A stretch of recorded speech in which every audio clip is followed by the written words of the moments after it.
we've got to craft and create this relationship. Manufacturers and distributors, they want loyalty more than anything else. As an organization, what are these manufacturers and distributors doing to assimilate the best-in-class best practices from their dealer base to bring to all of their partners?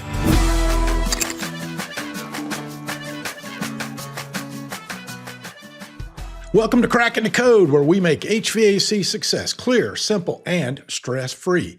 I'm your host, David Holt. This episode is part of our 16-part epic 2026 speaker series, introducing you to the powerful voices shaping the future of our industry. You sure don't want to miss next week's episode, so subscribe and turn on your notifications right now. It's a really good best practice. In today's episode, we're honored to speak with EGIA board member Drew Cameron. He's president of Flow Odyssey and EDS. He's also the moderator of one of Epic 2026's most anticipated panel sessions, a panel discussion with many of the biggest manufacturers in the industry. This session takes place Friday, February 13th, 2026 at 11 a.m., live from the Bellagio in Las Vegas. Drew will be leading an eye-opening conversation with leadership representatives from Carrier, Hisense, LG, Mitsubishi, Rheem, and Trane, exploring how their strategies, technologies, and dealer development programs are shaping the next generation of HVAC success. So grab your notebook and let's get cracking. Welcome to Cracking the Code, Drew. We're happy to have you. Hey, David. Well, thank you for having me. Great to be here, as always. You bet, man. We're looking forward to this. So you have the unbelievably cool opportunity to be the moderator for a panel at the upcoming Epic 2026 conference in beautiful Las Vegas, Nevada. And that panel is going to be full of manufacturers representing their manufacturer, representing their brand. And you're going to get a chance to ask them a series of questions about what they're doing to elevate the success, the professionalism, the abilities of contractors that are selling their products and services. So give us a little insight into kind of what you're thinking about as the moderator for this. Yeah, well, thank you. And I appreciate the opportunity to have this panel of people from various manufacturers, and we're going to put them on the hot seat. I mean, that's really what we're going to do in a good way, right? And we'll have a little bit of fun with it. And the idea being is I think most contractors go out and they get a manufacturer partner, distributor partner, whatever it may be. They get a manufacturer partner and they accept what that manufacturer partner will give them without knowing what to ask for them, what to expect. And so I want to basically take an approach when I work with contractors to say, hey, listen, we've got to craft and create this relationship. And so I want to take this opportunity at this event to do that a little bit. I want to teach contractors to basically realize what they should expect from their manufacturing partner. But I also want to ask these manufacturing partners as to what are they doing and what are they willing to do and how are they looking to evolve to better support contractors going forward, because there's all kinds of things that change, right? The economy changes, there's international tariffs, there's tax credits going away, there's technology changes. There's all kinds of things that are happening over on the manufacturing side. And they're important and we need to be aware of them as contractors, right?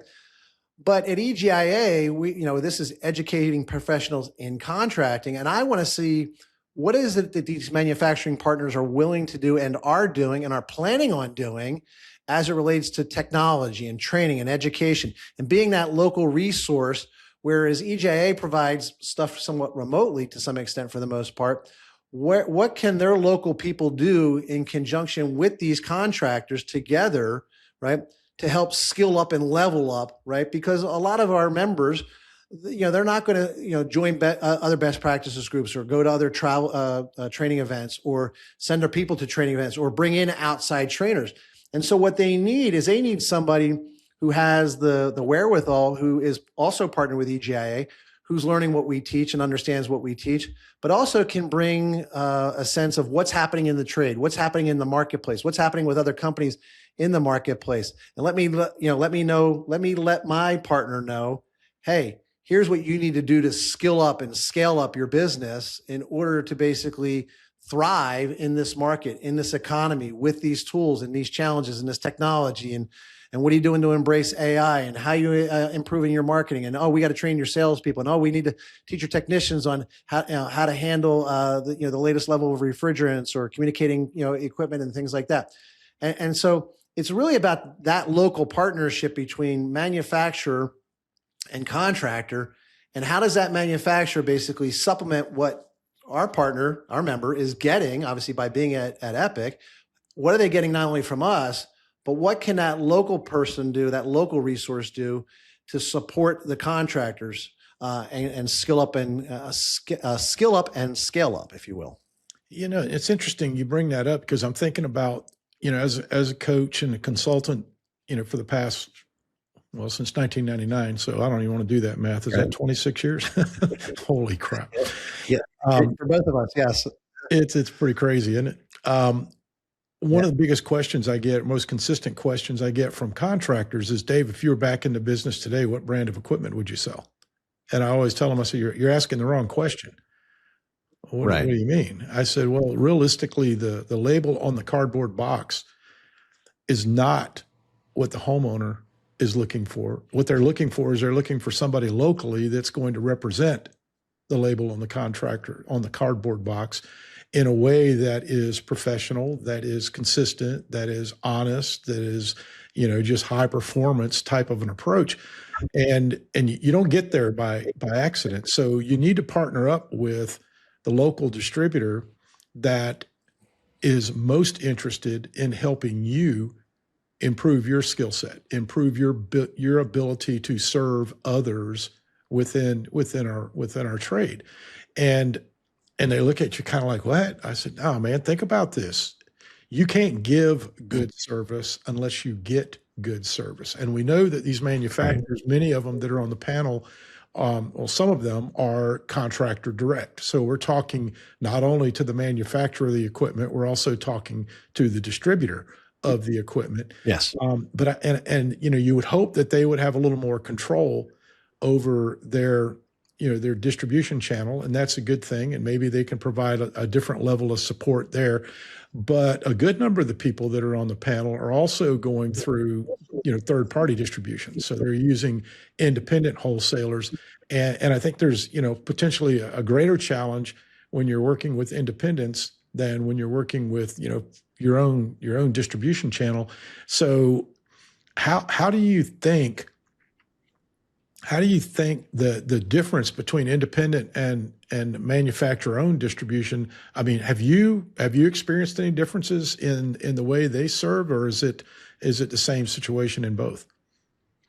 No, I mean, it all depends. Yeah, I mean, it's a great question, because it all depends on the player, I think. And I don't want to pick names of manufacturers or distributors, but I've experienced both, and I've experienced where the manufacturer had a lot more ability to impact that relationship locally. But I've also had it where because of their representation and how they were set up as being the go-to direct, the manufacturer going to direct, they didn't have the ability locally in some cases. And so the contractor might be better served by working with a different manufacturer, right, through a distributor who basically had the ability and had local resources and local personnel, to kind of support.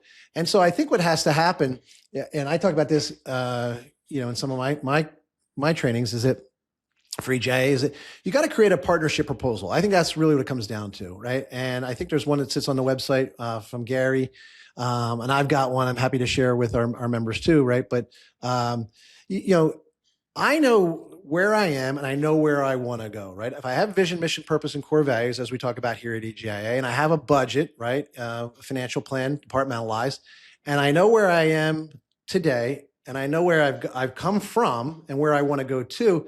If I share that with somebody and I say, well, and here's what I think we need to get there, are you willing to be my partner in this? Because here's what I've learned over time, David, and I know you know this too, is that manufacturers and distributors, they want loyalty more than anything else, right? That gives them control over their budgets and numbers as well too, right? And they want probably about 75% loyalty. They know you're not going to buy everything from them and solely from them. And I'm talking not beyond equipment, like parts and pieces are different. But if you're buying the equipment, the big boxes, and as you said, those big boxes, they're not the brand, and nor is the brand of the manufacturer. We're the brand. The boxes are big parts, okay? And they're the most expensive parts, but they're just parts, and they're no more important than any other part in the recipe to get the result, right? We've been convinced as contractors that that's the case, right? That the box is more important than that brand on the box is more important. No, the relationship that I have with that partner, whether it be a manufacturer or distributor, and the tools and resources that they can provide to me to grow my people, my processes, and support what it is that I have in my partnership proposal and plan to grow my company, right? That's more important than the box. And it's not a bad thing if they have a great box, obviously with a great warranty, and then they stand behind it and they make doing business, easy, right? But at the end of the day, that's really what it comes down to, is that I think the contractor has to dictate what this relationship is. And then you commit to a plan for, usually I think about 2 to 3 years, right? Meaning we commit to this partnership, and I'll re-up it every 3 years, but I'll commit to a 3-year plan, and I'm going to let them know what they can expect from me, but what also I expect from them. And I think that's how a partnership works. I mean, because at the end of the day, that's really what it is. It's a partnership. It's not a dealership. I mean, and I think that's a bad term over the time, right? I think over time we've been labeled as dealers, right? As contractors, right? And dealer has another connotation in another way, right? But no, we're partners, and we're in this game together. Yes, it's John H. Cameron and Sons or Holt Service Company right back in the day, but we're in this together, and that's the way I look at it. And so I want to be with somebody who's basically helping me be the best version of me, while I help them become the best version of them through our company in our market. Absolutely. And I'm 100% with you on that. 100%. In fact, that'd be a great way to kind of get the conversation going with those guys, is like, we really want to establish partnerships, and we really do want to provide you with the same loyalty that you're going to provide us. Right. and we really do want to not have to shop. We really do want to have a partner that's going to make sure that we are able to deliver the safest, healthiest, most comfortable, and energy efficient HVAC system on the planet. And we also, as contractors, we need to recognize that we are actually the manufacturer for the heating and cooling system at Mr. and Mrs. Smith's home, right? Because we're responsible for everything from grills and registers back to and including the main big boxes, the main equipment components. But to your point, they're just components. And if they're not installed properly, if we don't have a proper duct design, if we haven't done the proper sizing of the equipment, if we haven't done our part to manufacture this indoor comfort system for the homeowner properly, neither one or none of the partners in the channel are well served, including, most importantly, the homeowner, right? If the homeowner is they're the source of all the funds in this industry, right? It's that retail transaction between us as contractors and the homeowner or the small business owner or whoever we're serving. It's that retail transaction that funds everything that goes on in this industry. And when we get the attention and support of manufacturers of equipment and distributors of equipment as contractors, and we commit to a higher level of professionalism, of a high performance kind of an approach, when we commit to that, we need that same commitment from our distributors and manufacturers. Because like you said, I don't have time when I'm running my little business to be like at every conference there is. I can't afford to be away from the shop that long, because guess what? I got mouths to feed here, and going to conferences all the time is not going to work. Now, they should go some of the time. That's where you learn stuff. I know certainly when back in my day when, ACCA, I was on the national board and all that. I mean, I learned more through my mixed group and doing, best practice type stuff, working with people like Steve Howard and Ron Smith and all these different folks that fed into me and my history of the business. It's critically important. Well, none of those types of events occur without the support of manufacturing and distribution.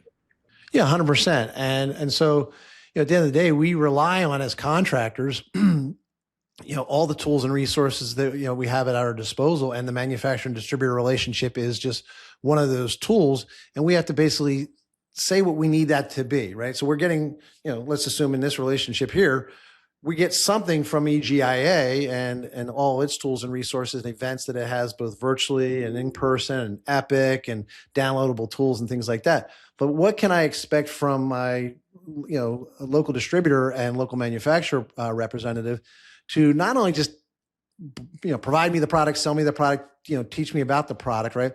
But bring those business skills to me, right? I mean, you guys are networked with a bunch of contractors, locally, sure, regionally, and nationally, right? And so as an organization, what are these manufacturers and distributors doing to assimilate, the best in class best practices from their dealer base, right? Their contractor base, their partner base, to bring to all of their partners? I mean, I really think they have a fiduciary responsibility that's incumbent upon them to be that resource. And I wrote an article on this years ago for Hardy Magazine, saying that that's exactly what you should expect, from a manufacturing partner. And manufacturers, this is exactly what I tell contractors they should expect from you, right? And it goes beyond just a good box and pricing and the tools and the resources and the educational materials and engineering materials and blah, blah, blah, and the delivery and all that kind of stuff. It's, what are you doing in the way of providing me not just co-op funds, but marketing dollars the way I need my marketing dollars? The way you want to do a marketing co-op plan does not typically work the way I want to work, right? And so I had to basically adjust that, right? I wanted to earn money back based on purchases or level of purchases. So if we bought higher end equipment, I wanted to get better pricing on that, or I wanted to earn volume rebates back on my high end equipment. I know I'm not going to get as much on my entry level equipment, right? So forth and so on, right? And so, we basically had to create a plan around how we worked, and then we asked our manufacturing partners and distributor partners, to match us. The problem, unfortunately, is most contractors are contractors in business. They're not business people in contracting. And what I'm going to say here is that our contractors, our members, have to become business people in contracting, and then they have to go to the manufacturer and say, "Here's what it is that I need," right? And give me a plan, and give them the structure and the plan and the outline of what it is that you need, along with a pro forma statement saying, "Hey, here's what I expect our growth to be over time, and here's what you can expect in the number of boxes, the shift in the mix of product, the ancillary product that we're going to sell." And if you give them a plan, then more often than not, they will adapt and give you something customizable to you. Here's what happens, and just based on my observation, you probably know this too, is most manufacturers and distributors come in and basically say, these are contractors in business and not business people in contracting. They're not thinking this way. So we're going to create what we think that they want and need. And we're just going to give everybody all the exact same thing. Right. And that just doesn't work. Right. Yeah. And unfortunately, contractors don't know that you can ask for what it is that you want and need, and you should ask for what it is that you want and need. And so that's really what I wanted to start to think about, shifting the way this relationship has existed and should exist going forward. And I 1000% agree with that. And in fact, obviously we've known each other a long time, and I've gone through the same kind of thought process. I mean, I came through business school, so I didn't come in the typical contractor route of, working as a tech or an installer or a sales guy. Right. So I came at it from a business perspective, and that's really the way I approached my local distribution with here's what our plan is. How can you help us? What can you do to help us? And it went away from traditional, oh, you got to put our logo for our manufacturer has to be this big on a piece of paper, all that stuff from the good old days. Right. And it's like, no, that's not what I'm looking for. Well, if it doesn't comply with this, we're not going to get, the manufacturer's money from a co-op standpoint. I said, I bet you could have a conversation with them. And if we sell the product, I bet money that they'll figure this out. And they did. Imagine that. And this was in the 1990s. So it can still be done today. Interestingly, one of the things that I see, and we're going to talk about a lot of these things over the next several podcasts that we do together in 2026 and beyond. And that is that we have very much, I mean, you kind of hit on it with the cookie cutter thing that you were just talking about. One of the things that absolutely drives me crazy is that one size fits all kind of mentality. Well, if I'm a $250 million business, my needs are much different than if I'm a $500,000 business, right? And it's not just about dollar Yeah. volume. It's about, if I'm a $500,000 guy, I may not even know how to hire somebody yet, right? I might be just me and my wife answering the phone, and I might be starving to death, or I might be making good money even at 500,000. But the reality is the stages of growth impact the reality of what their plan should be as well. Is you've got, I mean, realistically, if it's me and my wife, how much leadership training do I need at that point? I mean, certainly I need basic leadership training because I need to lead myself out of bed every day and get good at, at doing the right things in the right sequence and all that, and learn some management principles from my own time and projects and so forth. But the reality is that as the business expands, as it grows, and it grows through various growth stages, the needs of the contractor change pretty dramatically. So having the manufacturer recognize that and understand that, having distribution recognize that and understand that, and adapt accordingly, I think is another piece of the puzzle that's going to really revolutionize the way we work together as partners. Yeah, 100%. And I think, like you said, I think when contractors are of a certain size, manufacturers know who the premier prominent players are in the market, right? The bigger players, I guess I should say, right? They will almost just go ahead and fall over themselves trying to figure out what acrobats they have to do to get that player, right? And they'll go out and customize something. But for everybody else, it's just like, no, here's just our standard program, right? And so we have to, I think manufacturers have to basically, take a look at themselves first and say, okay, hey, how do we have a plan for these various buckets? Like, and I know you're looking at 5 or 6 different buckets of levels of contractors, if you will. And then, but then also we have to teach our members, okay, at EGIA, here's what you need to ask for, and here's how you can ask for it. And here's what you might need at this level to ask for and what they're willing to do. But if you don't ask, you will get the cookie cutter thing. I mean, that's just the way to easily assimilate the majority of people, right? Yeah. And it's what it is that they do. And so I think, again, I think this event's going to be cool because I think it's going to be asking manufacturers to start to think differently, number one, and challenge them a little bit. But it's also going to say to our members, hey, challenge your manufacturing partner or your distributor partner and ask them for certain things too. So we're going to be teaching both parties to basically, it's time for both parties to change and change the way we operate and commingle, if you will. Exactly. Well, you know what? We could apply the same principles that we're going to be applying with raising goats. You got to be a better First, you got to be a better thinker, right? Let's think a little differently. Next, you got to be a better implementer. You got to take a process and you got to actually implement it, which is one of our difficulties because we're so into firefighting. We're not into fire prevention. Well, implementation is creating a lot of fire breaks in the world, right? So we got to be a better thinker, a better implementer. Then we got to operate better, right? Now that we got it implemented, we got to operate the business in a better way. And working together with distribution and manufacturing is certainly a key element of that, because I can't give good service unless I get good service from a manufacturer and my distributor, for sure. And then finally, I got to be a better leader. But it takes all 4 of those pillars that the manufacturers, distributors, and contractors need to all partner up so that we can all better serve the ultimate end user consumer of the HVAC products that we absolutely love and adore. Because I don't know, it's been feeding your family for multiple generations. I got 5 generations right now, my family, that's been fed in this industry, and we absolutely love it. So I'm looking forward to this. I think you are the perfect person to host the panel, to put them on the hot seat, so to speak. It'll just be lukewarm. It won't be hot, but get them to think differently, number one, and that's going to be great to hear their responses to your questions on that. Get them to help us implement things differently, get us to operate differently. And the operation comes in the 3-year plan, like you're talking about, a 2 or 3 year plan out. Okay, let's operate this plan. We've got it implemented. Now let's operate this plan for a period of time and make sure it's working.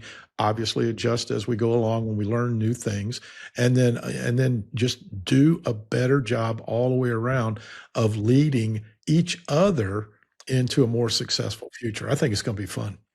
Yeah, it will be fun. Yeah, I think it's going to be challenging for the manufacturers to think differently than they've been thinking, right? Obviously, and I also, like I said, I want our audience, the members, to say, listen, I can advocate for myself, okay? Even though I'm dealing with this major corporation, maybe, right, that's bigger, and I'm just like a smaller guy, small in the marketplace or small compared to them, right? I can advocate for myself, and I can advocate for myself until I find somebody who's willing to partner with me.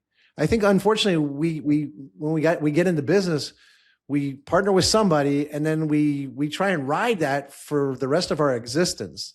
And I know you changed, I've changed, I changed multiple times. I've had multiple clients change multiple times.